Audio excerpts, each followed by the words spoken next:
The way people find craft beer has changed a lot the past 5 years. That's why we created BreweryDB, to help craft enthusiasts filter their search as they plan their next adventure. And to help breweries connect with these adventurers, we created MarketMyBrewery. MarketMyBrewery gives you full control over how people discover and see your products. You can market directly to the craft enthusiasts who are seeking great experiences without crowdsourced information or consumer ratings and reviews. We make it easy to update brand information, provide the key details people are searching for, and tell your brand story the way you want to tell it. Join MarketMyBrewery today for free and take control of your online presence. Hey everybody, and welcome to the second to last session of Panel Fest 2024. Before we dive in, I'd like to thank all the panelists and moderators that have dedicated their time to share their insight as part of our event together. And we couldn't continue to provide you, the craft beer professionals, with events like this without the support of our industry partners like Beer 30 by the Fifth Ingredient and MarketMyBrewery. All Panel Fest sessions, they're 100% free, accessible to all, and available forever on YouTube and soon to be your favorite podcast platforms. Today, we're going to talk collaboration. In a competitive market, what drives breweries to collaborate? What benefits do these partnerships bring to the breweries, the craft beer community, and consumers? We're going to dive into motivations behind collaborations, the strategic reasons our panelists align themselves with other breweries and organizations, and hear how they've utilized collaborations to achieve greater success. But first, let's meet our guest. And Julie, you know how it works because you are to the right of me. You get to go first. Tell everybody a little bit about yourself. And in 10 words or less, I might count. What does collaboration mean to you? Oh gosh, you're gonna do the 10 words thing again? Like, I guess we did it the last time we were in a panel too. Okay, so I did well last time though with the I don't know. God, you hit me up for that on the spot. Okay, so hi, I'm Julie Rhodes. I'm the founder and I'm a strategic business consultant for Not Your Hobby Marketing Solutions. I'm located in Denver. I'm the business lady on this call. A little bit of a different perspective, which should be fun, but I think I'm the only non-production person here. So you're going to get the sales and marketing version. What does collaboration mean to me? Again, you have to know this like skews from, like a business perspective. I think it's, opportunities to reach new audiences. I like it. That's great. 5. Brevity is there you go. Cool. Thanks for being here, Julie. Josh, you are Thanks for having me. Hey, I'm Josh Evans. Thanks for having me. I'm the owner and brewer at Afterglow Brewing in Norfolk, Virginia. We love to do collaborations. To me, it means teamwork, and there's a mutual benefit for both sides. Good intro, Josh. Glad to finally have you on a virtual panel. Thanks. William, all the way from the Great Pyramids of Egypt. And Atlanta. My name's William Teasley. My title says COO, co-owner, and brewer, and everything else. With Khonso Brewing, a startup brewery in Atlanta, Georgia. And what collaboration means to me is an opportunity to learn from your peers. It's also an opportunity to develop relationships with those peers and with people in those communities. And it's about building the broader community because many of those folks now I connect with whether it's questions on production or marketing, or they have a new beer release and I want to get it before everybody else. A lot of good reasons there. Thanks again for being here, William. Now, Jessa, tell us a little bit more about yourself. Yeah, my name is Jessa. I am the taproom manager at Icicle Brewing Company in Leavenworth, Washington. We're a heavy tourist location, but we've also got a really dedicated local crowd. So lots of opportunity to reach a lot of different people. Collaboration to me, I think, is both learning and teaching. There's a give and a take in collaboration. So, it's a two-way street. So that's, yeah, the giving and the taking from collaboration is. And I'm excited to learn from you all today because I think you all have similar but overlapping reasons of why you're collaborating. But there's different reasons behind that. And Josh, I want to start with you. As a brewery fairly a year old, you've mentioned to me that you like to collaborate to learn from other breweries. Tell me a little bit more about that mindset. I think, not only learning, but building relationships, promoting our brand, plus someone else's brand. So here in Norfolk, we have, I think it's 10 breweries now. And all of them probably have more followers than my brewery, So for me, getting onto the scene and doing stuff with them, it helped me to learn their ways of brewing or strategies they do for beer that I may have never brewed before. I came from the medical field originally. I was a physical therapist, so home brewing was my hobby, but now it's my full-time job. But yeah, like I've made a lot of new friends.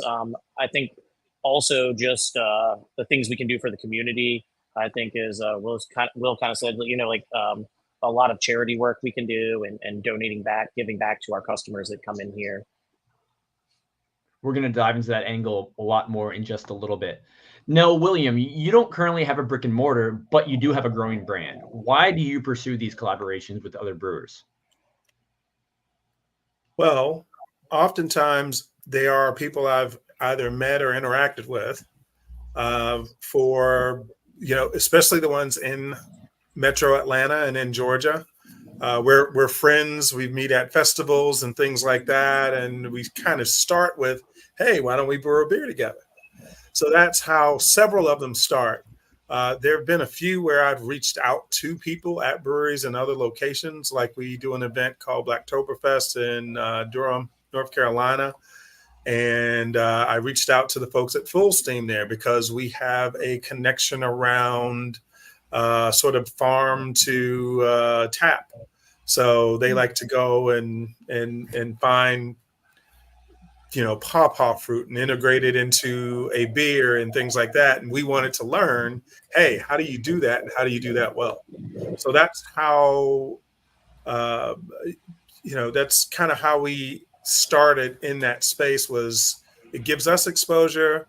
It at times can bring increased exposure to the other brewery, but really to just learn and build relationships, because now there are a lot of people I can call on when I want to do a collab in another state.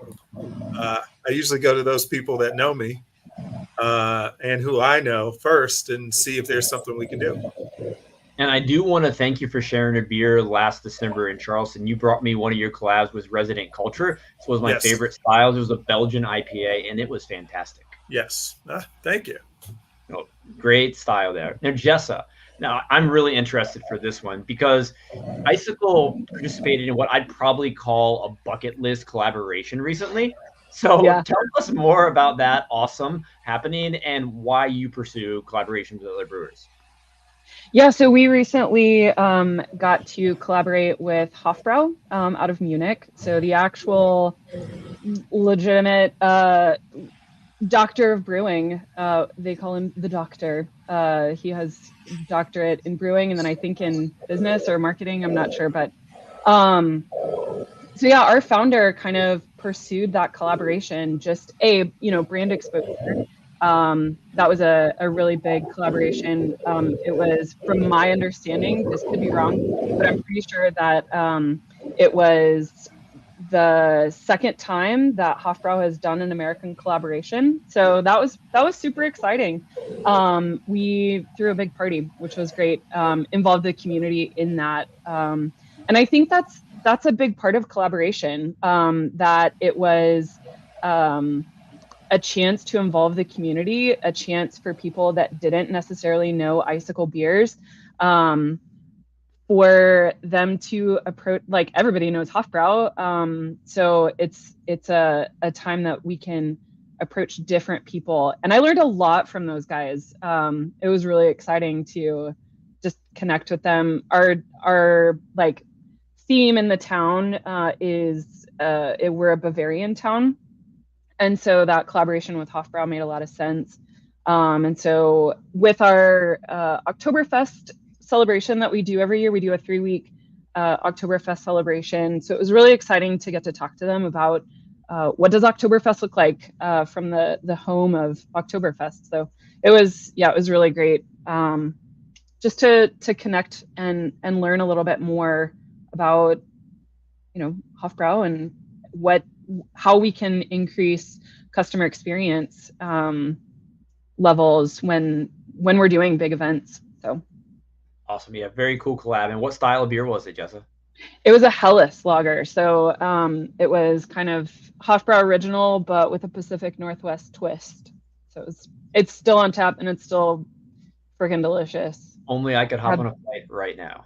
Yeah, go. No big deal. Just hop No on. big deal. Sure. So, Julie, you interact with so many brands and have conversations with people all across the country. Are there any other or more unique reasons you've seen brands want to collaborate? Yeah, I see this a lot. I feel like I could talk about this for hours, so I'm really going to try to keep it short. But I think there's from a business perspective, there's a million reasons production wise, you know what I mean? Like learning and creating a network and picking up new techniques and stuff like that. But on, the business side of things, there's so many amazing opportunities. First of all, you get to cross promote, right? Jessa, I know y'all had social media posts because I saw them, because I already follow Icicle. So, being able to tag Hofbrau in your that's thousands and thousands, new eyeballs that you're getting that might not be familiar with Icicle, right? And then, hopefully they go a little deeper, right? Like maybe they click on your profile and they get to know you. Maybe they go to the website. So it's sort of like a, foot in the door or an open window opportunity for brands, which I think is really neat. And Andrew, I think we might get into this later, but it can start with brewery to brewery, right? But I think there's also a lot of really cool space for brewery to beyond beer, whether it's ingredients or a different beverage or, a style that's outside of your comfort zone. But then also beyond that, brewery or beer to lifestyle brand products outside of beverages, you know what I mean? Social impact groups or programs or, things like that, whether it's clothing or a charity organization or whatever it might be. So I get really jazzed about this kind of stuff. I think there's a lot of opportunity that craft beer hasn't even this is a bad pun, hasn't even tapped into yet. But it's out there and I'm excited to get into that. So we are going to get into that indeed. Now, I've got a question that actually I'm really curious to pick all your brains on. Would love for my brewery friends here to kind of dive into it first. And really, I want to talk about how do you identify potential partners to collaborate with and what criteria, if you had to pick, would be most important? I would probably say a brewery that's in good standing probably is a big thing, someone that, like I said at the beginning, mutual benefit. So, something we can do together we just did a Pink Boots, collab that went really well with all the girls that came here from all the breweries, and it was awesome. We also just did one with Bold Mariner, who has a awesome name around here. And I think it's just people that have done this before, at least for me. And so sometimes I think it's funny, when I first heard, it's collaborations are just the brewery that you go to, they brew it, and then everybody else just takes pictures and it's a collab. But with these guys, it was fun because we really, especially the Pink Boots, we try to get them really involved. And we had a meeting beforehand, said, hey, why don't you guys help us design the recipe, and we can go this way and this way or that way. And we really did let them do that and got them dirty that day, and it was really fun. So did the collaboration extend beyond the brew house? What about the marketing side of things? Is that something you all worked on together? Yeah, we decided that we would donate $1 for each beer sale from our side to Pink Boots, and then at most of the festivals, they took a sixtel of our beer out, and they kind of promoted Afterglow with it. So I even made little guitar picks that had Afterglow plus their logo on it. My buddy makes guitar picks for a bunch of people. I was hoping you made them individually by hand.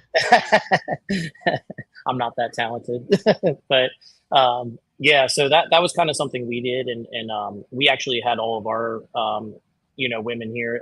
They joined Pink Boots, and I think it's great for them. They get a lot of benefits out of that as well. So I think it all circles back around. Awesome. Thanks, Josh. As we've approached it, we've done several over the years, and we've sort of had to learn to be open to working with people who really want to work with us. As Julie shared, there are many still out there that view collaborations as picture time. And so I think I shared as I through some lessons learned, like when we were going to do something in North Carolina, I reached directly out to breweries who had a reputation of actually working with you in, number one, designing the beer. The beer you shared, Andrew, in from North Carolina was, a discussion over several iterations, because we sort of broached the idea of a Belgian IPA. And what sometimes the resident brewery may get concerned with, how's it going to sell? I'm making 20 barrel, making 20, 30, however much of it. And is it just for that one thing? And sometimes and that's a fair discussion to be had, but it's finding people and just taking the time to look at the brewery and how they approach beer and community and their excitement about it. We've done several over the years. Some have been exactly, photo ops, and we don't do those anymore. So I usually walk into it with an idea for a recipe. So it isn't, because with those that the photo op, they already have a beer in mind they want to make.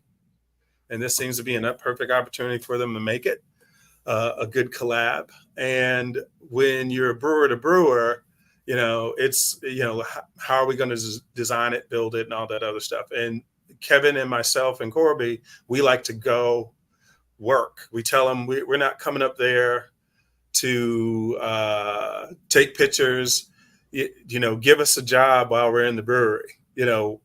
We bottle, mill, we do whatever it is. We don't walk in with this expectation that this is some side thing. We like it to be more of a long-term partnership that leads to future collaborations. And when we're open, it's bringing that back here to Georgia, where we can now come on down to my place and let's do something else great.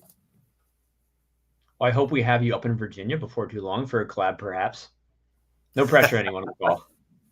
Well, Kevin, one of the founders, his parents are in Norfolk, and he was just up there. So guess where he's going next time he goes to visit them? I think we might need to all grab a beer. Come on down. Julie, I bet you got something to say on this one. Yeah, I was just very quickly, I was going to say something for people to think about. And again, from like a marketing and sales perspective, is do you have a crossover in your audience segments? You know what I mean? So like looking beyond, I don't like demographics a lot, but I like looking at what are called like psychographics. So they kind of play outside of the lines of like age and income and, you know what I mean? Stuff like that. So psychographics are things like hobbies, interests, their values, their, buying preferences, price sensitivity, charities that they enjoy, you know what I mean? Goals, things like that. So you can kind of sit down and maybe look to see like, okay, what's like a potential pool of brands that maybe there's some like good crossover that y'all could leverage each other's audiences. And then maybe think about it from the opposite direction too. Like, is there another brand where maybe your audiences could cross over, but you haven't before? And maybe there's some like common threads there that you haven't explored yet. Maybe some opportunities for, like alignment in wholesale or some kind of e-commerce something or like merchandising, you know what I mean? So like to go outside of the confines of just like the liquid or ingredients or things like that. And those are definitely like some commonalities that you could start with, but then, think a little bit bigger too. Thanks, Julie. Jessa, how about you? Any thoughts? Yeah, I mean, I'm not really a large part of the deciding or identifying potential partners, but I think something for us is, do our values align with each other? Whether or not we are the same sort of demographics or psychographics, do the breweries align? If we're partnering with an organization, do our organizations align in values? Are we comfortable saying, hey, yeah, we're like essentially, are we okay endorsing what the other company, whether it's a beer company or else, or are we good being pals with them and saying, hey, we're like, yeah, this is something that we're into. So that's a huge part of our decision making process. So yeah. We've heard a lot of the same themes here. I mean, you want to work with a well-respected brewery, your values align, there needs to be some crossover, and you need to come in it as like a partnership, not just, hey, you're going to do all the work, but we're actually in this together. I want to go back to the education angle on this one. And Josh, I'd like to start with you again on this one. Can you tell me about experience that you've had where you've gained some sort of knowledge or expertise that you might not have learned or gained otherwise? Yeah, I've got the perfect one. Axonera Brewing up in New Jersey, huge mentors of mine, especially, like I said, I wasn't a professional brewer by any means before this. And those guys kind of took me in. We ended up, going and checking out the brew system that they had. I was skeptical of it. And it's like a giant homebrew system if you've never seen it, but we have a 7-barrel system. It's really cool. We saw how they did it and it was so much fun. I said, hey, can I come back again? And they were like, yeah. And then I asked, can I come back again? So for a couple weekends, I was driving to New Jersey, and my wife's a saint for letting me do that and leaving my 2- and 5-year-old home with her. But, these guys were so cool that they let us do a collab the next time. I was like, hey, I got like all these free hops from these companies because I'm new and they want my business. And let's put together a collab. And me not even owning a brewery, they let me come in and be a part of designing that recipe with them. And then I learned all the techniques that they use, which is funny because the way the system's designed is to do it all in one. By the last time that I had gone there, they had transitioned into doing it more like a traditional brew house where they actually transfer when they're done after the boil. And now we've incorporated that, which has helped, I think, us make a better product. We've continued to develop. And funny story, their assistant brewer actually works here now and is my new assistant brewer. And so once again, things come back around and it's pretty cool. So that's kind of my 2 cents on it and my story. Well, I have a story similar but different to share. A few years back, we did something in Portland, Oregon called Brews for New Avenues. And Marcus Baskervilles was involved, and it was centered around, it was the early days of the Black is Beautiful movement, where we had this beer we made. We collaborated with Fair State Co-op up in Minneapolis. And at the event, we met this couple who had just started a brewery outside of Allentown, Pennsylvania, called the Referend Blendery. And everything's Wild Firm. So I'm geeking out, Kevin's geeking out, and Kevin and I are the brewers. And this year we attempted to create a beer for Barrel and Flow. And Kevin flew up, spent a day, brewing a Belgian style blonde that's going to go in a cask or go in a barrel. And then we had to accept the reality of it's Wild Firm. We don't know when it's going to be ready. And I guess we got a beer for 2025. And possibly a version for 20, that was part of the beauty of learning it. We've been around, and we enjoy lambics and other, you know, goose and other styles, other saison-ish type styles. But boy, Kevin came back. He's like, I am so glad you talked me into going, because of everything, you know. He's like, and it's just open. It's a barn, and there's this, you know, there's the cool ship, and we pump the beer from the brewery up this thing into there.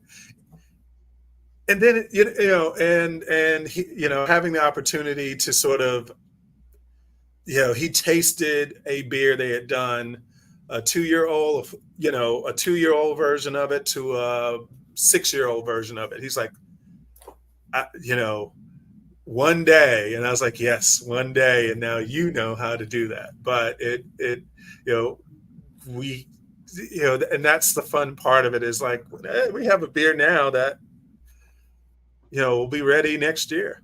And but learning that, and the you know, we've worked with folks on barrel aging and sort of getting accustomed to, oh wow, you know, this is what you have to consider. These are things you have to look at, and being around good people who are very open and willing to share that with you. Yeah, William, that's such a cool experience. Has it made you want to have a cool ship at your future spot? No. But the future spot, yes. Okay, I got it. It's something we'd love to do, or continue that relationship in some way where we can possibly support each other, contract something. There are all kinds of things that can happen if you have a really good collaborative relationship. You know, for someone like us who are yet to be in our place, we're looking at doing this for an event in California. Is we're going to contract brew some of our beer, a small, you know, 3 to 4 barrels, you know, for that event and the market around the event, because we know them, we trust them, we brewed with them. So, you know, similar to what Julie shared, is like this. I encourage people to look at collaborations not as just a first date, you know, or a swipe right, however you want to term it. Look at it something that, hey, over time, you know, we may call on you again. You can call on us. We've advised folks on things in the Georgia market. So, you know, the learning just keeps going both ways. I mean, swipe right wouldn't be a terrible name for a beer collab. But, you know, Julie, I'd love for your marketing expertise for a minute here. What are some like best practices or tips you have for breweries properly promoting a collaboration beer? Well, start early, you know, that's the biggest thing. And, you know, you do have to get in like the performative, like videos and photos of, you know, the action going on. But I would say, before you even have like a brew day or, you know, any of that stuff, like announce it, get the word out, you know, add the other brand, whatever that might be. And it might be another brewery, or it could be another product, or what, you know, a place or organization, whatever it is. Add them as a collaborator on social media. You can do that on a few platforms now. You know, make sure you're putting things out in like your email marketing, pin up you know, press release, get it out to the public, you know, stick it on your website. There's a whole bunch of places that you can, you know, put it to get the word out. But also, you know, consumers love a good like process that's documented, you know what I mean? And they love a good behind the scenes. So like anything fun, you know, that you have going on, whether it's like picking out ingredients, designing labels together, you know what I mean? Good old canning line run. That's a classic. You just like hook everybody with that. It's the whole how it's made thing going on, you know? Like you get behind the curtain a little bit, or like milling in, or so, you know, something like that, right? It could even just be y'all having a meeting, like tossing around ideas, but there's a lot of opportunity for that. And then also, you know, how can you incorporate different like revenue channels? Can you throw a party? Can you get people to the tap room?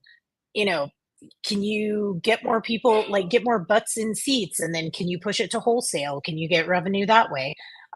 Is there like a special event or like a launch party?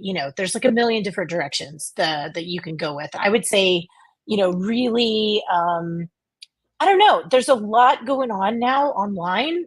Kind of do your homework, poke around, do a Google search for, brewery collaborations. There's a lot of case studies out there that you can compare and contrast what other people have done, what's worked, what hasn't worked, and then kind of to see whoever you're teaming up with, see what they normally do. Like maybe there's some gaps in what you normally do or vice versa, right? So you can complement each other in that way too. Do you think collaborations are an opportunity to do more video-based marketing, Julie? Oh, I would love that. I love that. I would say video rules now as far as digital marketing goes. But it is time consuming. It's also expensive. You have to have, I mean, don't get me wrong, you can DIY the heck out of it. If you would ask me this question like a decade ago, I'd be like, you need a video editor and like somebody to polish it and all that kind of stuff. Consumers don't care about that crap anymore. Like they You want just hit go live on StreamYard and it's done. Yes, exactly. There's like dogs and like things running in the background. Like nobody cares. You can spill stuff. There's a curse word and all the things. Don't worry about editing. So you can totally DIY it with a smartphone and your record function on there. So don't think it has to be polished or anything by any means. It doesn't have to be scripted. But it does also take some time to remember, like, oh, snap, I should be like catching video right now. I should be recording this. Like you kind of have to, I would say, like try to wireframe it from the beginning. Like these are the steps that we're going to go through. And these are kind of like some workflows before we actually get to like the end product. And then you can like set a little reminder like, hey, so-and-so is going to be here today.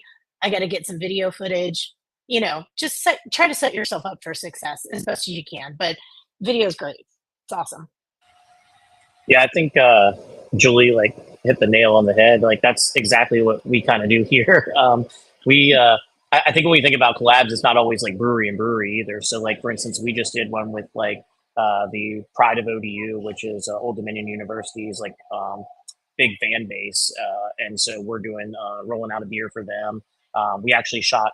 We have a series. I know Andrew's familiar with. He's like our biggest fan. But Between Two Barrels, it was a take on Between Two Ferns with Zach Galifianakis. When I was in the medical field, there was a surgeon who used to call me Zach Galifianakis or Fat Jesus. But so that was how we kind of came up with the idea of Between Two Barrels. And my business partner Jeff is usually in them. But when we do a collab, we always have someone else. So we had Pink Boots in it one time. Today we had our buddy Jay, who is the head of the ODU partnership that we do. And it's just really cool. I think reaching out to that, it's right next to us. We have all the coaches that come in here and hang out. We started doing announcing stuff like we're doing ODU night where like we give faculty and staff and coaches like discounts and again, like working with what you have around you in the community. I think that's how we like to market, at least, and doing the funny videos. I don't care how it makes me look. I just like to, go on the camera and be funny. And if it helps our company, that's, good for us. My wife's embarrassed most of the time though, but. One of oh, sorry, Josh, were you finished? Oh, okay. For us, I'd say one of our bigger marketing sort of wins was when we did a collaboration with Lost Druid Brewing, which is in Avondale Estates, a city or two away, 15 minutes away from Atlanta, where we also partnered with an organization called Georgia Justice Project. And we did a collab. We did a Black is Beautiful beer collab in which we used the base stout recipe and had 4 variations of it.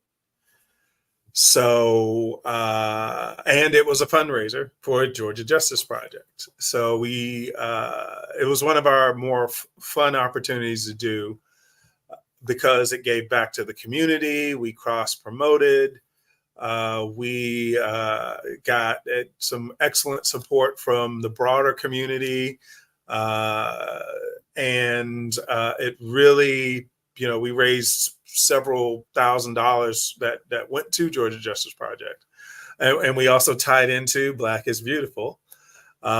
So my background is marketing. So I try to think of how can we best help each other grow. And that's how that's just how I'm wired, which is how can we take this opportunity and use it to increase our exposure, increase how we're perceived by the public as being, strong parts of the community. It's more than beer. I tell people that all the time, and we can do more. And collaborations are oftentimes a good opportunity to do that. I want to come back to that following hearing from Jessa on this one. And Jessa, I'd like to hear your thoughts, because the collab we talked about earlier with you and Hofbrau, they're thousands upon thousands of miles away. It's not like their fans are going to get up and come to your tap room. I mean, granted, there's people here in the States who appreciate the beer, and your fans aren't probably going to go to their tap room. Talk to me a little about the marketing behind that beer. Yeah, I mean, I think that to Julie's kind of comment, or what she was trying to early and often, so start early and hit it hard. We did a big kind of push for a launch party. So we had a pretty massive launch party for that beer specifically. We didn't put those cans out until literally like the 20 seconds before the party started. We tapped that beer with, we did a little party keg where, the traditional like actual tapping of the keg with a hammer. So we were able to kind of create this experience for the beer, and we were able to market that pretty heavy leading into that. We did a lot of kind of like on-site marketing. We exploded the place with like bunting and flagging, and it felt very Bavarian in there that day, and leading up to it. But we were able to talk a lot about the event, and the importance of the collaboration, just years of kind of leading up to it. So that story really added a lot. So kind of why should people care, was kind of that was a big part of it, that it was, this is the second time this has happened in the US. And so leaning into that and then making a big deal out of it was kind of our strategy in that.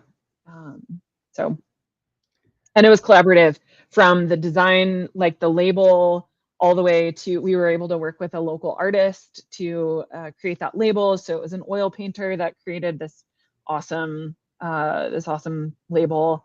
I have the original in my office. It's all the way from the label to the name, to the recipe, to the brew day, to the. What was the name of the beer, by the way? It was Gipfelbier, which is German for summit beer or peak beer. So we're in a very mountainous, outdoorsy area as well. So it's a beer that you want to carry with you to the top of the mountain. The Germans like to celebrate. This is from Selena, who's their marketing. She's on the marketing team. But Selena was like, the Germans like to celebrate everything with a beer. So even making a beer, we celebrate with beer. Hiking a mountain, we celebrate with beer. So that was the Gipfelbier, which is just summit beer or peak beer. So this is kind of leading us into a conversation I love to have, just about education. You say Gipfelbier, am I saying it correctly? Yeah. Obviously, someone orders that. Their next question is just like I said, well, what does it mean? How do collaborations like the one you did open doors for education? How do you train your staff to tell the stories behind them? And why is that important to you? Then William, I'd love to hear from you following, because you do a lot of collabs with nonprofit organizations for the better good of the world. You're aligning with people who align with your brand, and you're doing something awesome through them. I'd love to hear how that impacts the perception of those in your network and beyond. And Jessa, let's start with you though, kind of talking about the storytelling component of that. Yeah, I mean, I think that the story piece, you have to know the story, you have to be confident in the story, and then you got to tell your staff why they should care. So education really does matter, whether that's coming from one person. That's not just me. I can't be the only one that, as the taproom manager, I can't be the only one that's talking about it. But why does it matter? Why is this something that we initially pursued? Why is this something that we were able to make happen?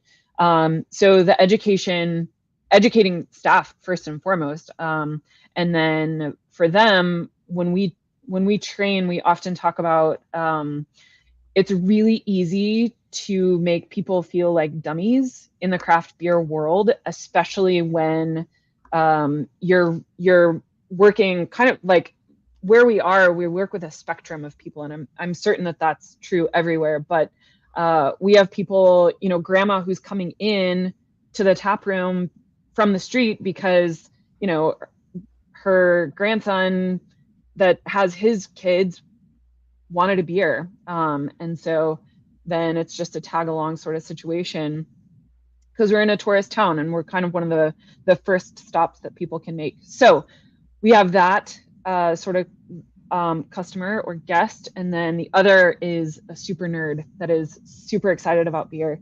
And you don't want to, what I talk to my staff about is, you don't want to make either person feel like a dummy. You don't want anyone to feel like, oh, I have to know German in order to order the Gipfel beer. When you correct someone's pronunciation, don't do it in a way that feels like rude. You're bringing them into the story. You're not just telling them the story. And so nobody's going to want to join the story if you're not communicating it well. So, in that regard, just, making sure that people know the people that we're dealing with. So that's, as we just talk about collaborations in general, why did we decide this, and why are we working with these people, feels really important to bring the staff into. Thank you. One of the approaches we have is really around simplicity. So there's this old idiom the marketing people know, which is keep it simple. And used to be salesman, but now it's like marketeer and social media influence, all that other stuff. But keeping it simple and approaching it in such a way that allows people to go as deep as they feel comfortable going. So every beer we are involved in, there's a reason for the name, and there's a reason for the ingredients in the beer. And we often talk about this as a part of the collab. So I've been going to Barrel and Flow since, which used to, even when it was called Fresh Fest back in 2018, 2019. And every beer we've collabed with there is named after an African-American historical figure from the city of Pittsburgh or the nearby areas.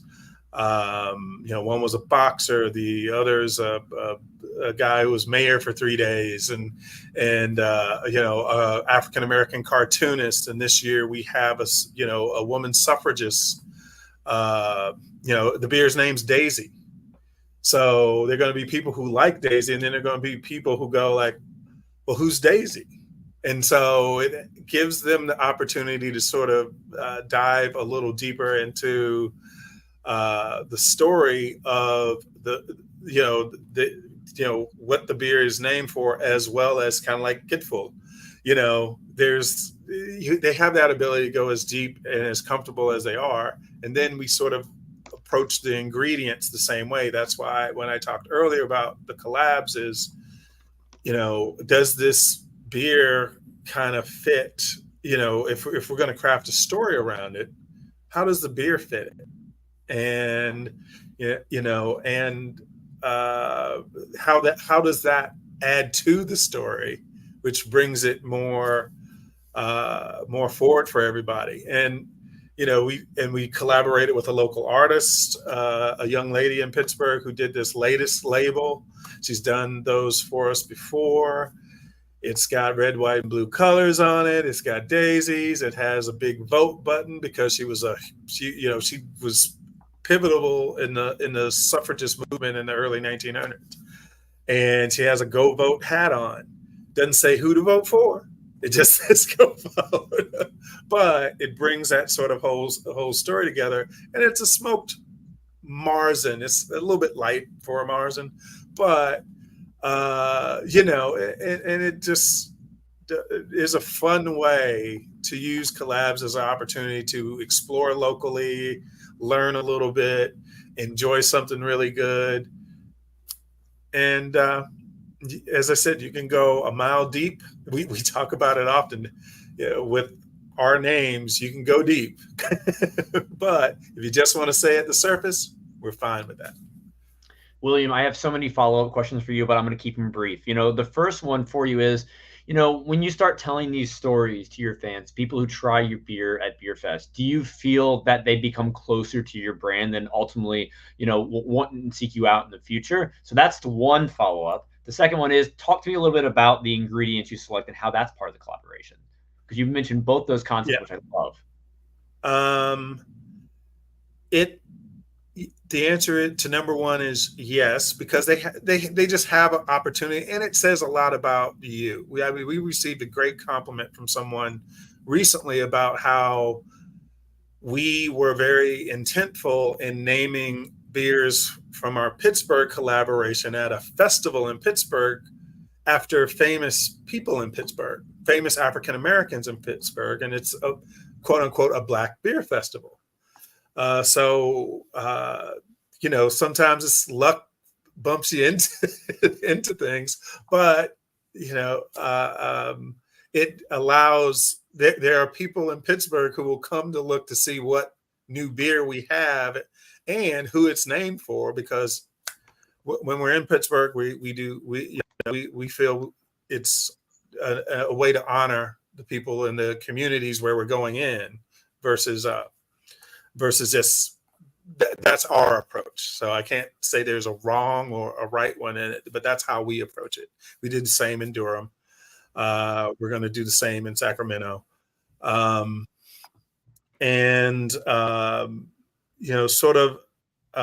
second part is I'll use the future beer coming to Pittsburgh, and it's going to be named after a Pennsylvania hero, Guion Bluford, who is an astronaut, and we're calling it Guion. I already have the name. I already have the story. Don't have the artist. Beers in a barrel or a couple of barrels, and we're going to see it next year. It's probably not going to be blue, which is good at certain points of the year. But You're not making it blue. Yeah. We can if we want to, but we brought hibiscus from Georgia. We used I can't remember what local. We used something local that's readily available in Pennsylvania, because that helps create sort of a deeper cut. It's of their soil and of our soil. This is how we approach it. It's not necessarily the universal way how breweries would think, because sometimes there's time constraints, resource constraints, and all those other types of things. But if we can do it, we encourage our collaboration partners to open up what we may put into a beer that can be a little bit of Georgia and a little bit of where they are. And that that's another selling point. But gets at that point, we're getting a little bit to a half mile deep, and some people aren't ready to go there. They just want to know it's good. And then later, oh, that's pretty cool. And I often tell people, our approach is, it's not your first beer, it's your second one.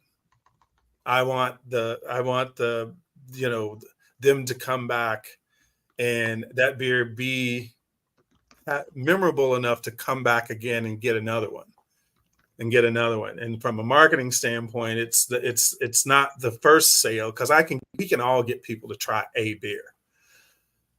It's if they're willing to get another one. That's kind of the key to that. And that's where, how we do that, our voodoo in this business.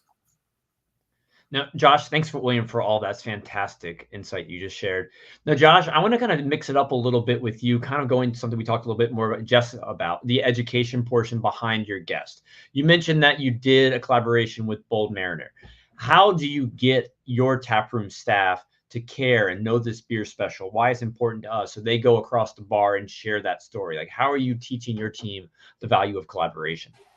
I think the number one thing I say is when we collaborate with a brewery such as them, or we've done one with Benchtop, and other breweries. Benchtop won the best in the state last year with their IPA.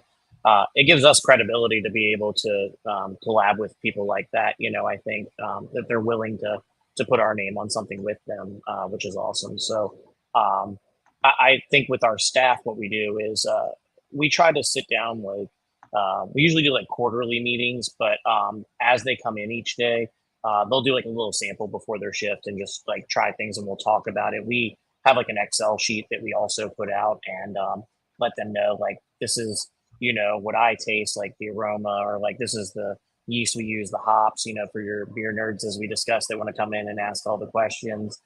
Some people, like you say, they just want to say, oh, what kind of beer is this? Okay, cool, I'll take that.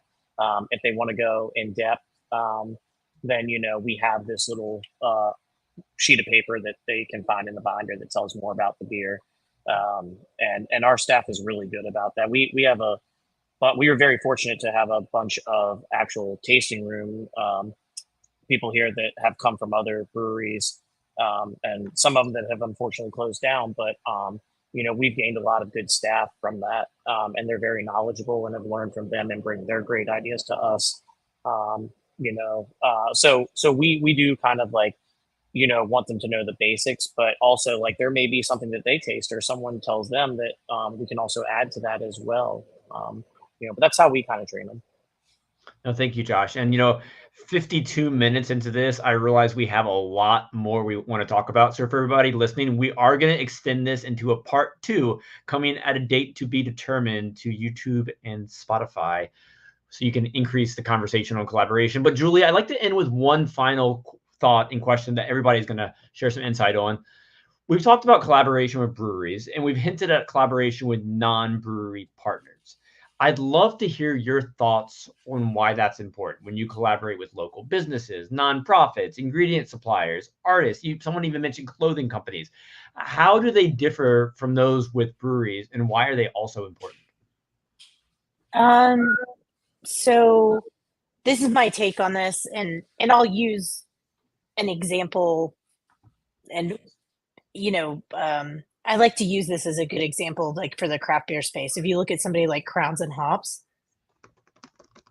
Benny and Tio look at it as like a lifestyle brand, like not just a brewery, right? So it's like an entire like 360 experience. And I tell people all the time, like, if you want to get a really good example of like successful brands, they go way outside of CPG. So consumer packaged goods, right? So whether it's Prime Hydration, Liquid Death, the canned water, Doritos, just like, if you look at some of these brands like Dunkin', that, oh my gosh, they're like masters in marketing and collaborations, right? So I think we're big kids now. We're like a multi-billion-dollar industry. Let's get on board.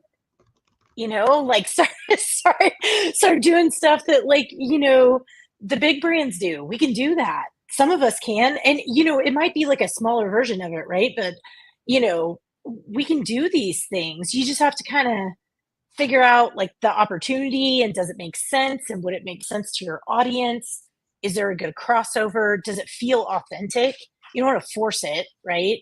Because that feels like impersonal and corporate and like very awkward. You want to make sure there's alignment there. But I think if you look at things like that, I think we're going to continue to go that direction, or at least I hope so.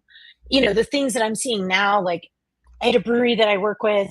I would like shameless plug for Union Craft Brewing out of Baltimore. They did a crossover with a local skate shop. They have a lot of like, skateboarding fans that come into the tap room and that buy their products. They got involved with a local skate shop. They did a collaboration with them, and then that led to a collaboration on like a pair of shoes with New Balance, which is like, that's amazing, right? Like, and Wait, you think about repeat that one more time. What did Union Brewing do, and who did they collab with? And how do I get a pair? Jen is going to kill me. She's our marketing director. She'll be like, Julie, why didn't you remember the name of the, I do not remember the name of the skate shop, but there's a local like skateboarding shop, right? That they had a lot of fans there's a lot of people that work there that shop at the skate shop. And they were like, we should do something. And Jenna was like, yeah, let's totally do something. And so there was like a collaboration, cross promotion with like a pair of like New Balance shoes. And then they turned it into a taproom event, and it was a beer release and all the things. It's just so cool to like see that happening. And this is not new, by the way, for anybody that owns a pair of those Brooks, what is it, Deschutes, like running shoes. Like this has been going on for a long time, right? This is not like new stuff. But, I just encourage everybody, like, think outside of the liquid, think outside of the can, think about how you can create, Andrew, you talk about creating like a whole hospitality experience in the tap room.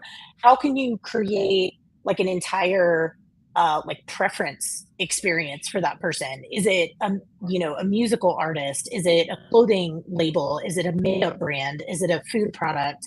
Is it a local business? Like, push the boundaries of that. And I think, I don't know, I'm anxious to see like what comes out in the following years on like team ups and collaborations when it comes to that outside of beer.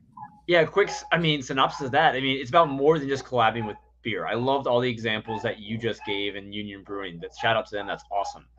Now, Jessa, you all are doing something else pretty cool. You want to talk about what you've got in the works? Yeah.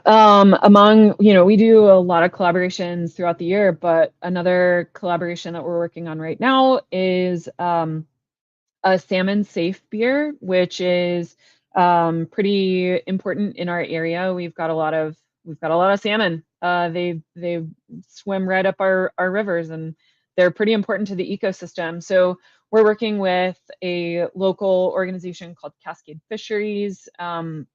I'm pretty sure I'm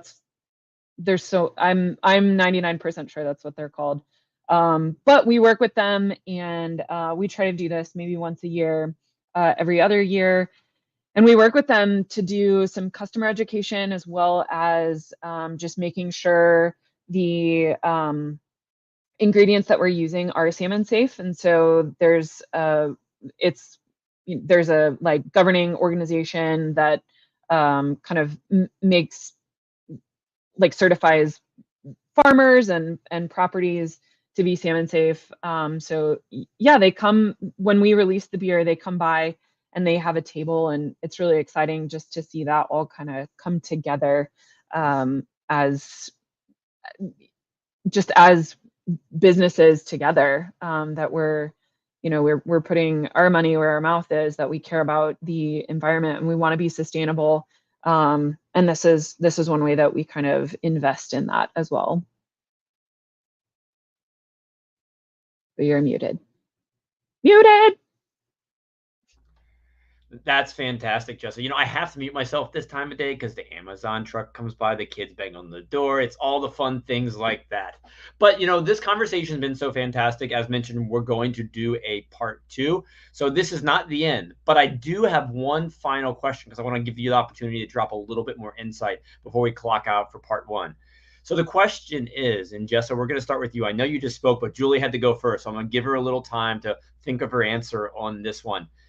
So for any brewery or company looking to do a collab, what's one question you believe they should ask themselves first? I think that what I would ask is, what is this going to add either to our business or to their business? You know, in the beginning, I talked a little bit about give and take. So what is this going to add anything, or is this just, you know, maybe the ad is fun, a fun day, but what is this going to add, and really dive into the purpose of the collaboration. If it's just checking a box, then is that worth your time? So that resonates a lot with me. I'm currently reading, I just finished a book called The Art of Gathering. It's kind of about event planning, whether it's, you know, just a dinner party at your house or a full conference. Because when you begin, you have to have purpose. It's so important because that's how you know the path you're going to take. Yeah. Now, William, what's that question you think people should ask? I'm going to mirror what Jessa shared, which I break it down simple into it's the why. So if you can begin the process of answering that why, you get to sometimes it takes time to get to the purpose. You may brainstorm, but why? And I would also add, you know, if you've had the opportunity to sort of interact with the people before, is it a good fit? You know, hey, we have sustainability as a part of our mission, you know, so talking about the salmon things like, ooh, that's kind of cool. But, you know, other people don't. So it's also, are we aligned in some things as well? Because you can pretty much tell whether it's through social media or through your interactions would this be a good fit? We're getting better at that. I like your answer too. And William, everybody's answer so far reminding me of books. I'll share one I read with my little one, and it literally got my son just asking the question, why? I think it's so important we just learn from asking questions. I'm going to drop that in the chat in a moment. Now, Josh, your turn. What's the question we should be asking? Yeah, I think, does it make sense for us, you know, financially from that standpoint? And also, like, what are we trying to accomplish, or what cause can we help with? I think that would be the biggest thing for us here at Afterglow. It's a good one. Julie, take us home. I'm not supposed to repeat things, so I'll just say it quickly. Vet your partners or potential partners. Please just do some homework really quickly. Things live forever on the internet. Just, you know, vet people you're working with. But the other thing is, do you have the bandwidth?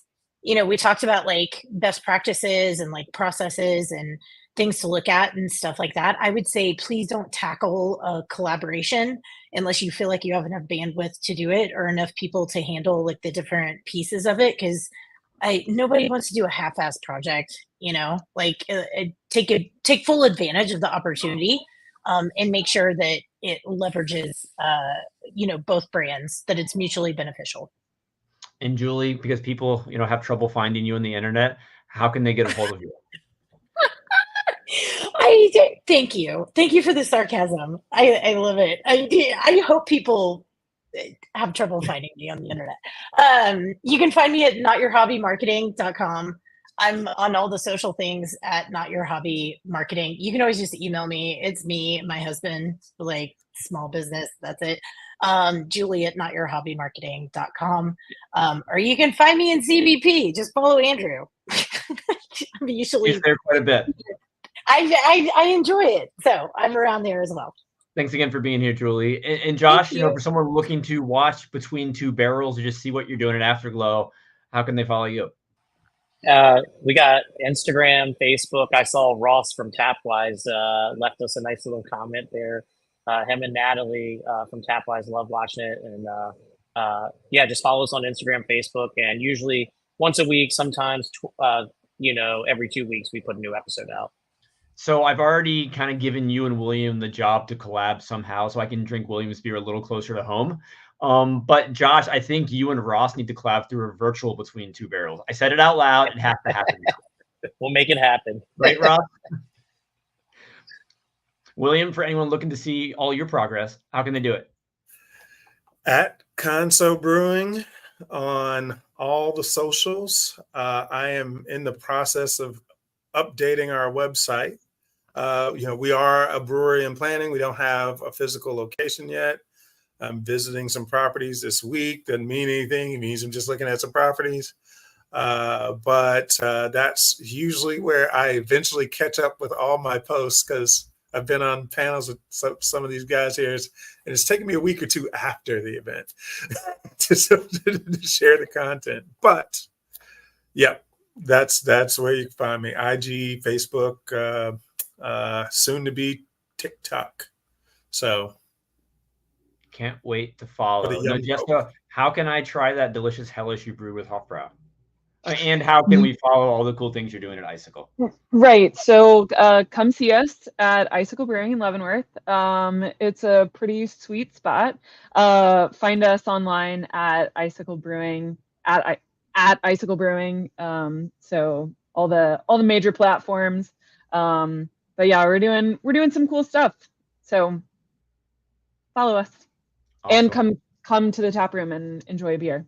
It's on the list. So Julie, Josh, William, and Jessa, this conversation has been fantastic. Everybody else, part 2 coming at some point in the future. Thanks for tuning in to Panel Fest. Beer 30 by the Fifth Ingredient, Market My Brewery. We greatly appreciate your support on this one. And everybody, enjoy the final session. See you soon. Cheers.